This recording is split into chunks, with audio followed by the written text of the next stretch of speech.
Hello and welcome back to our third video about converting a continuous function into a step functions. So last time, if you remember, we have a functions of real number and we have converted into the desired length of the step functions. So we have here h represent the desired length. So if we have 4.4 and it will try to increase exactly every 4.4. Okay. So just like on a real number, so if we are dealing about quadratic function, and if we try to square the real number here, and what you can see was that a quadratic function, a parabola of the functions, and we intend to follow the same nature of these continuous functions. And to convert any quadratic functions, you must able to understand also that squaring the real number will also follow in squaring the step functions. So if we try to square the step functions with the desired length of h, we must try to square the entire functions. So squaring h floor of x over h will give us the square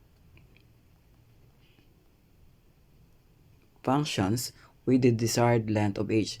So you can see that every point on these step functions, we have 2.5 as our length, and after 2.5, it will try to move to the next quadratic form because we are squaring the value. So we have from 2.5 square, we got 6.25 as its corresponding square, and the length will be constant, which is 2.5 based on the given. And we can also try to increase or decrease the length based on our desire.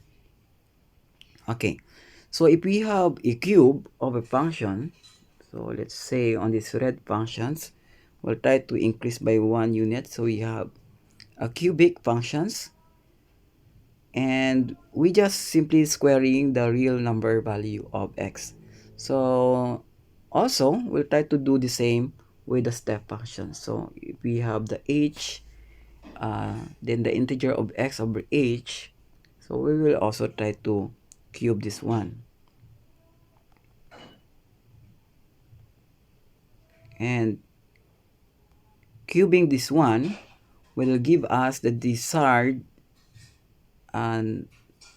cubic function of a step functions with the desired length of h, as we can see like that one. So if we have 0.5, okay, and we will have the desired 0.5 length here. Okay, so we have that one. So we have 0.5. So the length of h is 0.5, and it will try to cube that value of 0.5 to the next value. So which is the cube of 0.5 is 0.125. Okay. So this time, since we know already that if we try to cube the real number, we need also to cube the entire functions of the step functions. We can now move into converting a quadratic functions into a step functions. Okay, so before that, we'll try to start first with the standard form of quadratic function, which is ax squared plus bx plus c, so which is the standard form. So let me remove this one and apply all these coefficients. So we have a, which is the quadratic value, the coefficient value of the quadratic term, and we have also the b, which is the linear term, and we have also the c, which is the constant value. So we can move c right here, and b like that one, and a like that one. Okay, so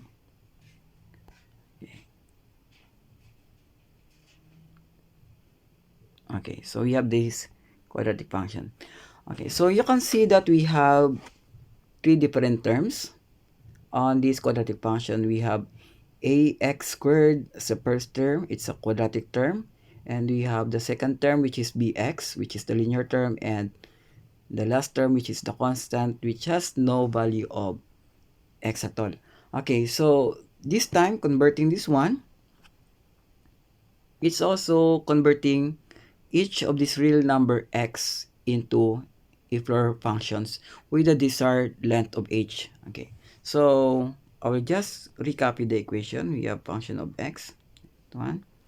Then next, I will have a as the first coefficient of quadratic, so equal to a.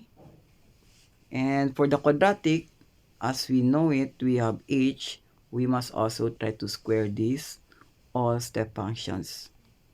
And then go to the floor of x over h.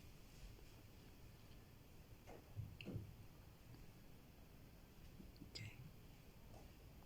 Square. Okay. So we have now made the first term of these floor functions of quadratic functions. So we have a h squared of the integer x over h squared. Okay. So we have on this first term. And for the second term, we have a linear. So we have the coefficient b. And then we have the h. And for the floor functions of the linear, x over h. Okay. And lastly, we have the c, the constant. And we'll have this desired length of h. Okay. So we have 1. So as you can see, this is just the same, or this step function, this green step function right here, is also a function that is coming from the original ax squared plus bx plus c. Only what we did, we have made a certain length of step, which is the desired h. So from this function, we can just move the length of this function. So we can have 0.8. So the distance between this point to this point is 0.8 x. So we'll have a constant interval of 0.8 as the length of the steps. And then if we try to move this coefficient a, you can see it will also try to follow on the same function. Okay, like that one. And for h, we can move it to the negative. Okay, it will try to move on the left side. And if we are moving on the right side, and we have that length of step, which is 1 unit. So it will try to move every 1 unit. Okay, so meaning if we can convert quadratic function into a step functions by simply substituting the value of the different value of x degree into a step function, therefore we can convert any polynomial function into a step function using this principle.